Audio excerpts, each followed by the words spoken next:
আমার অফিসটা বিধাননগর স্টেশনের ঠিক কাছেই। সিথির মোড় থেকে বিধাননগর রোজই আমি বাইকে করে অফিসে যেতাম।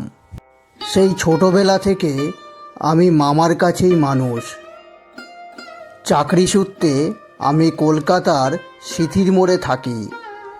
সিথির মোড়ে আমার একটি ভালো গুছানো ফ্ল্যাট আছে, ওখানেই আমি একাই থাকি।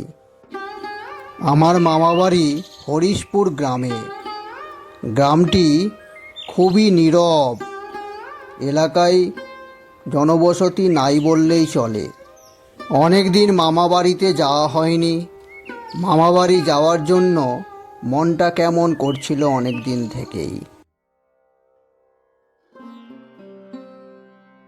এদিকের কাজটা অনেকটাই গুছিয়ে দিয়েছি, বুঝলি সন্তু। আমি কয়েকদিন ওই হরিশপুরেতে আমার মামাবাড়ি আছে, বুঝলি, ওখান থেকে আমি ঘুরে আসি। কারণ আমার মামা অনেক দিন থেকেই বলছে যাওয়ার জন্য, আমার আর সময় হচ্ছে না। আর সামনেই তো জানিস পুজো আসছে, পুজোর আগে একবার হরিশপুরেতে ঘুরেই আসি, বুঝলি। ওখানেতে মামার ছেলে আর মামা দুজনে থাকে। আরে ঠিক আছে নিখিল, অত করে আমাকে বলতে হবে না। তুই যা, একবার ঘুরেই আয়। তুই তো সমস্ত কাজ করিস, আমরা আর কি করি বলতো। আমরা শুধুমাত্র তোকে একটু সাহায্য করি, আর এটুকু করতে পারবো না। তুই একবার ঘুরে আয়, তুই বেশ কয়েকদিনের জন্য একবার যা মামা বাড়িতে। তোর মামা তো তোকে খুব ভালোবাসে, আর শুনেছি তোর মামাই নাকি তোকে কোলে পিঠে করে মানুষ করেছে। মামা বাড়ি যাওয়ার যে কি আনন্দ! তাই আমি তাড়াতাড়ি অফিস থেকে সেদিন বেরিয়ে পড়লাম। হরিশপুর অনেকটাই পথ, তাই আমি আমার গাড়িটা সঙ্গে নিলাম।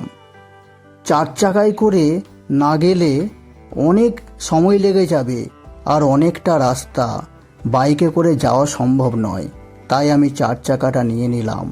বনের ভিতর দিকে গিয়ে আমি পৌঁছালাম আমার মামা বাড়িতে। আমার আসার খবর পেয়ে মামা আর মামার ছেলে বুবাই দুজনে কত আনন্দ পেল। আর বুবাই মামাকে বলল, বাবা আমি এক্ষুনি যাচ্ছি, আমার দাদা আসছে। আরে বুবাই, তুই আর দেরি করিস না, তাড়াতাড়ি যা, ছেলেটা অনেক দূর থেকে আসছে, সেই কলকাতা থেকে। মামার কথা মতো বুবাই তাড়াতাড়ি বেরিয়ে পড়ল। আমি আসার খবর শুনে সে তো খুব আনন্দ পেল। প্রায় বছর 3 হলো সে আমাকে দেখেনি, আর 3 বছর আগে এই হরিশপুরে আমি গিয়েছিলাম। তাই তাড়াতাড়ি বুবাই আমাকে আনার জন্য রওনা দিল বাড়ি থেকে। সেই কতদিন আগে এসেছিল নিখিল। নিখিলকে আমি কোলে করে মানুষ করেছি, এত বড় করেছি। শেষমেশ আমি মামা বাড়িতে যখন পৌঁছালাম তখন প্রায় বিকাল হয়ে গেছে। মামা আমার জন্য অপেক্ষা করছে। আরে নিখিল, নিখিল আয় বাবা আয়, কতদিন পর তোকে দেখছি। তুই তো আমাদিকে মনে হয় ভুলেই গেছি নিখিল। তুই আমাদিকে কি ভুলে গেছি বল? মামার তো একটু অভিমান হওয়ারই কথা। আসলে আমি অনেক দিন মামাবাড়ি যাইনি। প্রায় বছর 3 হলো আমার অফিসের যা কাজের চাপ, 3 বছর পরে মামাবাড়িতে এসেছি। আরে মামা, এত সব আয়োজন, এত মিঠাই, আমি এত মিঠাই কি করে খাই? উড়িয়ে আরে না না না না, তুই ঝোটাভট করে খেয়ে নে, তো খেয়ে নে। অনেক দূর থেকে জার্নি করে এসেছিস, তাড়াতাড়ি এই মিঠাইগুলো খা। তুই আর বুবাই মিলে দুজনে খেয়ে নে, বুঝলি। আর খাওয়া হয়ে গেলে বুবাই ওই নিখিলের ঘরটা একটু দেখিয়ে দিস, পাশের ঘরই নিখিল থাকবে, বুঝলি। মামা বাড়ি অনেক দিন পরে এসেছি, আর মামা এত মিঠাই খাইয়েছে যে আমার পেট ভরেই গেছিল। আমি তো বেশ মন দিয়ে মিঠাইগুলো খেয়ে এত তৃপ্তি পেলাম। আর সেই অনেকক্ষণ থেকে গল্প চলল আমাদের 3 জনের মধ্যে। এত গল্প করলাম, শেষে মামা ক্লান্ত হয়ে মামা একটা খাটের ধারেতে শুয়ে পড়ল, আর আমাকে বলেছিল যে পাশের রুমেতে গিয়ে থাকতে।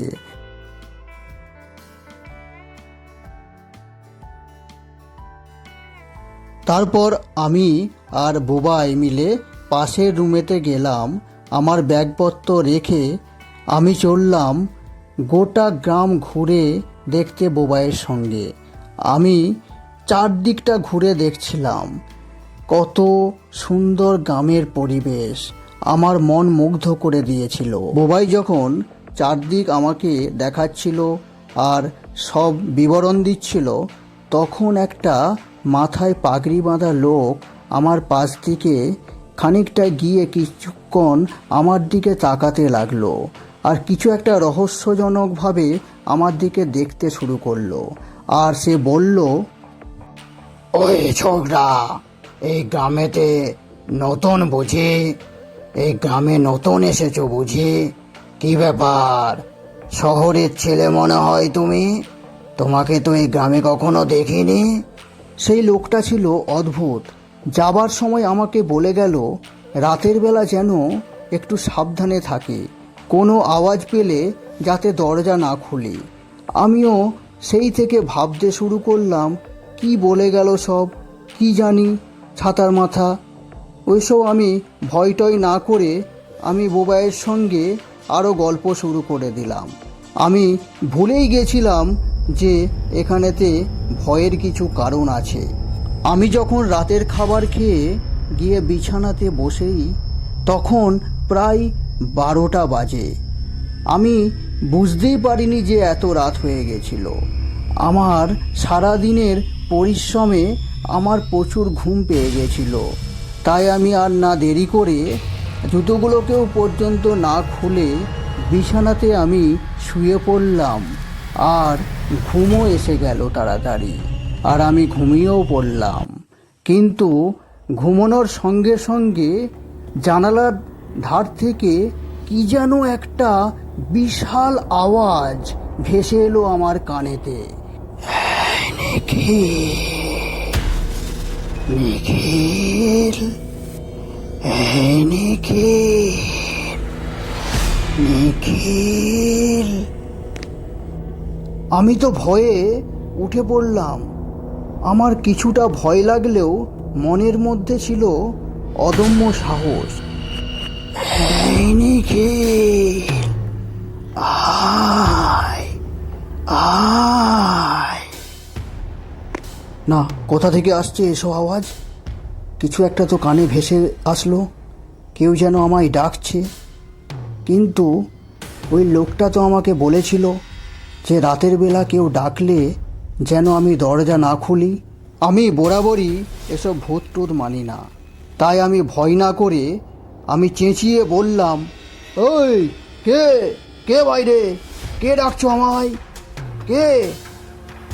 কিন্তু কোনো উত্তরই এলো না। আমি দাঁড়িয়ে দাঁড়িয়ে অনেকক্ষণ ধরে চিৎকার করলাম, কিন্তু কেউ যেন সাড়াই দিল না। আর যে আওয়াজটা আসছিল সেই আওয়াজটাও যেন বন্ধ হয়ে গেল। আমি দরজা খুলে যখন বাইরের দিকে দেখলাম, তখনও তো কেউ কোথাও নেই। আমার মনে মনে একটু ভয় পাচ্ছিল, কিন্তু নিজের মধ্যে কিছুটা সাহস নিয়ে আমি বেরিয়ে পড়লাম বাড়ি থেকে। আমি চারদিকটা ঘুরে দেখার চেষ্টা করলাম।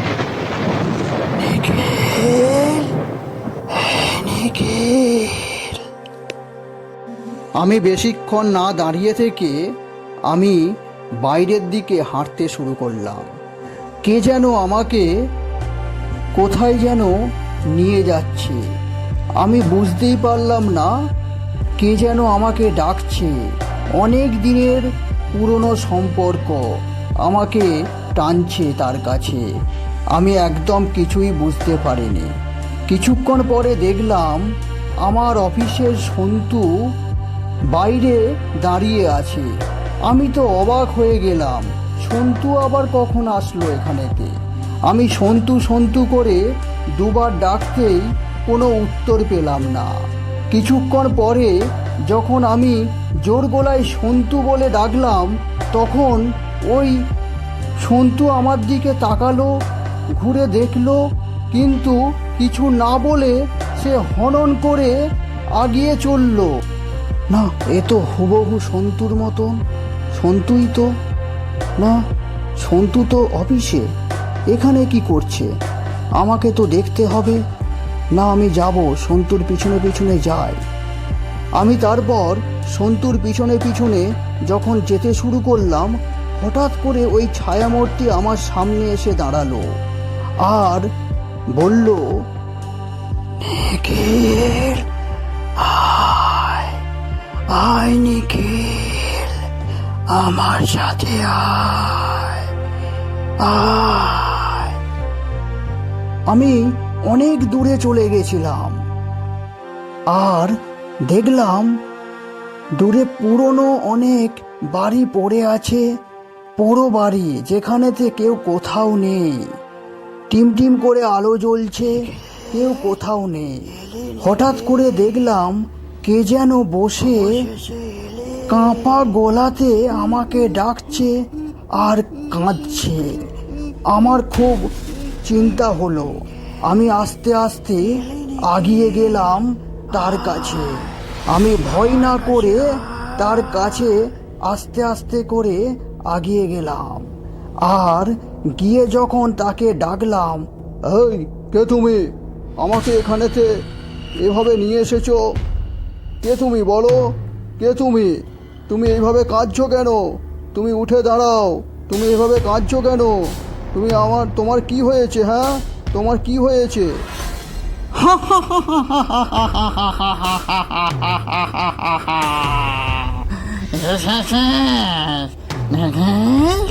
এসেছিস? কোথায় যাচ্ছিস পালিয়ে? এই অন্ধপুরীতে কেউ আসলে ফিরে যেতে পারে না। আয়! আমি এরপর ভয় পেয়ে গিয়ে দৌড়াতে শুরু করলাম আর দৌড়াতে দৌড়াতে ঘরের কাছে এসে আমি পড়ে গেলাম। তারপরে আমার আর কিছু মনে ছিল না। আমি ওখানেতেই সারা রাত শুয়েছিলাম অজ্ঞান অবস্থায়। আর তারপর আমার যখন চোখ খুলল, তখন আমি দেখলাম যে আমার সামনে দাঁড়িয়ে আমার মামা আর বুবাই আমার দিকে যেন কঠিন দৃষ্টিতে তাকাচ্ছে। আর মামা বলছে সব ঘটনা। আমি ওখানেতেই সারা রাত শুয়েছিলাম। মামাই আমাকে তুলে নিয়ে এসে ঘরে শুইয়ে দেয়। তারপর থেকে আমার যতবার ওই ঘটনাটা কথা মনে পড়ে, ততবারই যেন আমার শিরায় শিরায় রক্ত চলাচল বন্ধ হয়ে যায়। এখনও আমার কানে আওয়াজ আসে।